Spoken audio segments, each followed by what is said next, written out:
So I don't think BKB are going to start like breaking off and making their own sport that's actually decent and full of terrific talents. I think it's going to continue to be like an old man knockout show, and I think that definitely does deserve looking at by some regulatory body. But then at the end of the day, they can always move it onto an Indian reservation or a Native American reservation, like Scotty Cokes has been so keen to do, or was back in the day. Anyway, that's enough of that. Let's talk about some good stuff now coming up. So I went to get a cup of tea, and while I was boiling the kettle, I was checking the old MMA Twitter, and they've just put up a clip of Robbie Lawler talking to Nick Diaz after their fight, and he was like, "Are you okay? Oh no, are you good?" And Nick Diaz is like, "I'm good," and he goes, "No, are you good in life? Because that's different. And if you ever need anything, call me." I was just like, yeah, normalize talking to your homies like this. Men will literally sign for a 15-minute fist fight instead of going to therapy. Yeah, Robbie Lawler, what a great guy. I mean, even when Herb Dean gave Ben Askren his only win of his UFC career, which he didn't actually win, and Robbie Lawler was there being like, thumbs up, doing the Uriah Faber guard, thumbs up, I'm fine. Robbie Lawler lost his temper for like an instant and then was like, "Nah, sorry, Herb, you're a good guy. You're doing what's right." He seems like a cool fellow. Anyway, sorry, fucking, what we talk about? Let's do Fury versus Wilder first, and then we'll come back and do the quote-unquote MMA this weekend. Quote-unquote UFC card. I want it locked up for impersonating a UFC card. Fury versus Wilder. I did touch on it last week in like rapid-fire questions, or sorry, on Monday. But I rewatched both fights to get ready for this, and I'm feeling very pessimistic for Wilder, because like, by the second fight, well, before the second fight, I was feeling pessimistic for Wilder because I was like, Fury's just too good. He just needs to do a little bit more to win this fight. And then the second fight, Fury just completely changed the game and blew him out of the water. And it's that line between walking yourself onto counters and doing too much work for the counter fighter. Because it's the thing that everyone always has to reckon with people, these one-punch hitters. These guys like the Conor McGregors, the Deontay Wilders, the people who are waiting for the opportunity to spark you outright, and they can, and they've provably done it over and over again. But what happens with a lot of these guys is that you, by wanting to like fight perfect and avoid the punches, like Wilder himself said, he has to be perfect for 12 rounds, I have to be perfect for 2 seconds. But people fall into that mindset, and then they don't really do much, and they don't make the opponent do much, where the way that these guys punch with all their body weight to knock you out, and trying to time it, it takes a lot of effort, and the more you can make them do, the worse they get at it. And it's not a case that like, you consider over 12 rounds, well, he'll hit me with a perfect counter once if I keep coming in, but if I only come in a couple of times a round, I'm only coming in 24 times over 12 rounds, I've got a much lower chance of... And it doesn't work that way, because you're not the same person in the first round that you are in the last round. And if you've had them swing in air for 3-4 rounds, they're not going to be the same. And Fury did a great job in the second fight of getting up in Wilder's grill from the get-go, because Wilder has excelled when people wait. The more you wait, the more obvious it is when you're coming in for real, and the easier time he's going to have landing counters. Whereas you watch the second fight with Fury is showing him the shoulder feint, backing him up, hitting him with jabs, and basically what's happening is like Fury will pump the shoulder fake, then slap out the jab. And Wilder will try and like jab back with him, but turn his head away. So Wilder kept getting caught with these right hands behind the head, because he's throwing his whole weight across his stance by throwing like the left hook or the jab. In the first fight, it was quite surprising how he was able to jab with Fury a lot. Fury was throwing doubles and triples, and he was showing the shoulder feint. So he was landing lots of jabs, but Wilder was also finding his own jab by going with Fury. And in this one, like, when he tried to go with Fury, he got hit with the right hand behind the ear. It was just like Fury wasn't... It was by being more courageous that Fury was giving him fits. And you could see him, like, because every time he wants to throw his right hand, he drops it down and starts winding it up, and he's getting hit with right hands while he's trying to do it. And the thing that I came out of the fight with was, you can have like very limited weapons and find different ways to apply them. So you could fight on the lead, you could fight on the counter, you could lead and get on the counter, you could try and back the guy onto the ropes, you could make him chase you around. You could back yourself onto the ropes and make him come in on you and overcommit. But overwhelmingly, I get the impression that Wilder has too few tools to bring himself into this fight. Now, obviously, we caveat everything with if he lands that counter right hand, that could be the end of the game. But the problem that you're seeing overwhelmingly is that he doesn't have answers to all the things that Fury was showing him. So when they got to the inside, Fury did a job on him, as the commentator said in the English broadcast. But, Fury would grab the back of his head, the scruff of his neck, grab the collar tie and hit him with a big uppercut, rough him up with body shots on the inside. And you're going like, this dude's the big puncher. He's supposed to do this. Fury's got the edge on the outside, on the inside. He's got the edge doing everything that isn't one-punch exchanges. And then when Wilder tried to tie him up, Fury would pull his head down and lean on him, and you really saw how much he was tiring him out. In fact, they did, Kenny Bayless, because he hates clinching, he deducted a point from Fury for pulling Wilder's head down repeatedly. And they asked David Hay on the commentary, so what do you make of that round? What do you score it? And he goes, well, it is a 10-point must system. Fury got the knockdown, but there was the point deduction, so that's a 10-10 round. And nobody can say to David Hay, no, it's not a 10-point must system in that there has to be 10 points all time. It's in a regular round, one guy gets 10 points. If you have the point deduction from the guy who won the round, it's just a 9-8 round or a 9-9 round or whatever it is. But yeah, it was really weird that David Hay didn't understand boxing scoring and had never encountered a point deduction when someone's winning a round. Or he might have just had a brain fart, it does happen. But yeah, Fury clinched him. People were like, that's that training with Darren Till. Darren Till taught him that. But, it is such a huge part of the game, clinching. If you don't understand it, you can't fall back on it because it is the way you survive. It's supposed to be the way that you get through tough rounds. Muhammad Ali, Cassius Clay, I differentiate them in my mind because Cassius Clay is like mostly pre-exile, and then he changes his name and then there's the exile. But Muhammad Ali is like what I consider older Ali. And I talked about this in my Ali versus Tyson article, and I said, I think the younger, more physically prime Muhammad Ali of before the exile, I think he would probably lose to Tyson or have a worse shot against Tyson. Whereas I think the older, more patient, take his time, use the clinch masterfully, Ali would give Tyson fits. You saw that with Tyson versus Larry Holmes. Larry Holmes was, I believe, 133 years old when he fought Mike Tyson. But even then, he's catching the single collar tie and the bicep tie. And he held on to Tyson for 4 rounds before Tyson could land a good shot. And that was Larry Holmes. Holmes picked it up from sparring with Ali, presumably.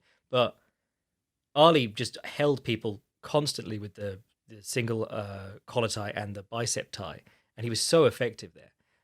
Or not even effective, he was so effective shutting the other guy down. And of course, if you have the collar tie and the guy does let go of you or move back slightly, you just uppercut him. And that's what Tyson Fury was doing here. But you see it over and over again. Guys who don't understand the clinch lose in big situations where the other guy does. If you watch someone like Kovalev, he actually had wrestlers come to his camp, and Gennady Golovkin too, and they will use their head, they will post their head under the opponent's jaw and create space so that they can keep hitting, so that the clinch is not an issue when they're on offense. But they also understand how to clinch if they're in trouble, or if they get out of position, or if, God forbid, you get caught in the corner, or you get caught in the opponent's corner and his team is shouting abuse at you. It's good to be able to tie up. And Deontay Wilder doesn't have that. And it's not a case of lacking physical attributes, because there's always anytime you've got heavyweights, there's always this well, is he really a heavyweight? He's too small to be a heavyweight. He's too big to be a heavyweight. He's carrying too much muscle. He packed on weight. He shouldn't have packed on that weight. All that stuff, because people like talking about it like they're talking about racehorses. We go, big penis, that means he's probably got enough testosterone to outrun these other ones. But Deontay Wilder is a strong guy. There's this amazing video of he's the biggest name that Charlie Z has ever wrangled into a fight, basically because his daughter has some kind of disability or illness, and Charlie Zelenov somehow got his phone number and just called him up and insulted his daughter for a while. And Deontay Wilder said, fine, I'll spar you for a round, but I don't want to kill you. So he wore the gloves backwards for a start and just slapped him. But The standard Charlie Z when he meets anyone who does anything back is to like run and then come back later and be like, I believe I won that previous engagement, and no, I'm not offering you a rematch. But I mean, he's mentally ill as well as a dickhead, so I do feel bad like laughing about him. But then his dad enables him. But anyway, the Charlie Z discussion is like 4 years out of date. But one of Deontay Wilder's trainers gets in the way of him. And it was happening at Extreme Couture, I think it was. So there were a few big guys around to like get in the way of him. And Deontay Wilder's talking to Charlie Z as he's running away. And this guy's trying to hold him back. And Deontay Wilder's like walking around carrying this guy like he weighs nothing. He comes in light a lot of the time, but he's a big dude. He's a powerful dude. And it is a case that if he learned to infight and use the clinch and use controls, he could be dangerous there. I think the huge issue is that he relies on the big right hand, and he loads it up by throwing this jab and like turning himself completely sideways, because he generates all his power from the floor and from the swing. And I don't know if he has developed the mechanics to have snappy, shorter punches that he could use in inside situations or in combinations. Everything is this loaded up swing, like the Rocky Marciano overhand. But the thing about the Rocky Marciano overhand was that he was so good with those chopping little punches inside that when he moved in on you and like looked at your belly, like moved his head forward so that he was about to crash into your chest, he could throw that big swinging overhand, and you'd be more concerned about the fact that he's trying to move in on you and infight, and it'd ding you over the top. There's so many of those great clips of him just flattening guys with this, because his head has been like grinding a hole in their chest for three or four rounds at that point, and the ref says break, and then he comes back in, and the guy's like, "Oh, for fuck's sake, not again!" and gets smacked over the head on the way in. And that's another thing about Deontay Wilder's like lack of tools. If you don't have anything else, everyone knows what to expect all the time. It's just that one thing. But anyway, all of this is to say that I've been thinking like, how would I adapt that style? Because I feel like when you've got two top fighters with ability, there's always something you can do to get your guy a better chance to get back into the fight. And it's not like he has to learn a ton of new stuff. It's a case of things that you could do, 5-6 weeks of in the camp and have him doing better with his best weapons. But it is very hard with Wilder when he's only got the one big thing. And that's, you saw from Tyson Fury, he goes away, he comes back, he does a completely different thing. Same tools, but applied in a different way. But for Wilder, I think one of the things I'd have him doing is body jabbing, because it's annoying. But I also have him trying to like not sit back on that right hand. I'd say, okay, keep that right hand. That's perfect. When I say throw that right hand, that's what you do. But then I'd say we're working on a different right hand. Shorten it up. We'll try and do like an inside right. So when you slip inside a jab and you throw the right straight into the ribs and armpit on the side of the jab. And it's not like you're going to decimate the guy with one punch and knock him down and kill him or whatever. It's more that it just goes, oof, takes a little bit of the wind out of you, and it's moved you to the inside, and you follow up with the left hook. And it loads up the left hook too, which is an issue with Wilder in his very side-on stance. So I'd have him working on something like that. Just keep punching the chest, jabs to the chest, jabs to the chest, jabs to the chest. And then when he's coming in and you think he's coming in, it doesn't matter if it's a feint or real, if you can get away with it. Right hand to the chest, come in with the left hook to the head afterwards. And it was noticeable, like the few body jabs he did throw, Fury would reach for them, and it's that sort of perfectionism. You don't need to reach for the body jab, but he's still reaching down for them. But more than that, like Fury's got the footwork, Fury's got the pace, the tempo, the output. You need to bring that down, and one great way to do that is hitting the body, but there aren't a lot of great ways for Wilder to get to the body. Especially now that Fury has worked out that he can put him on the back foot and keep him there. So much of Wilder's fights are almost his opponents second-guessing themselves on his reputation. And it is a skill. Like, turning opponents into low-output fighters when they've been very high-output fighters is very much a skill or a talent. But if it's a case that the guy can just ignore... Like, if the guy gets over your reputation and can then be a high-output fighter again, that's a problem. So I'd have had him working on the clinch, and I'd have had him working on hitting the body and closing in on the body.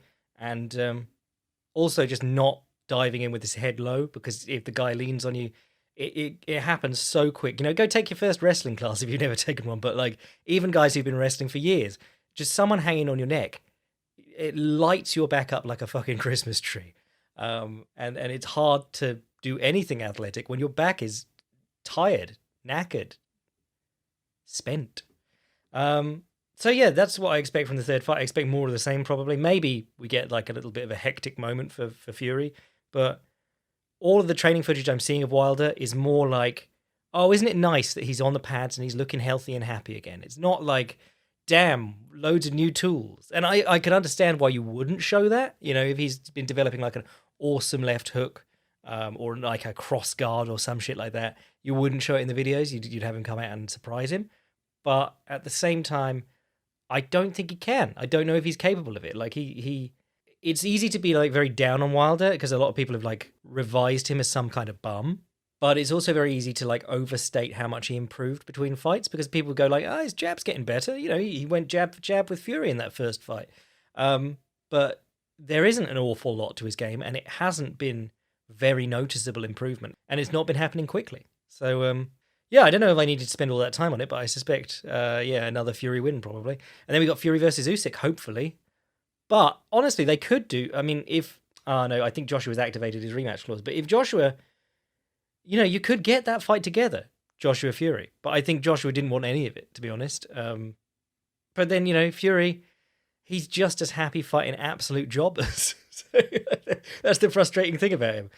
He turns up with his non-existent lineal title for Frank Warren, and he goes, come on, I'll bring the house down, boxes Otto, whatever his name was, in front of like 3,000 people to no pay-per-view buys. He's a very strange character. Anyway, let's have a look at what else we've got going on this weekend.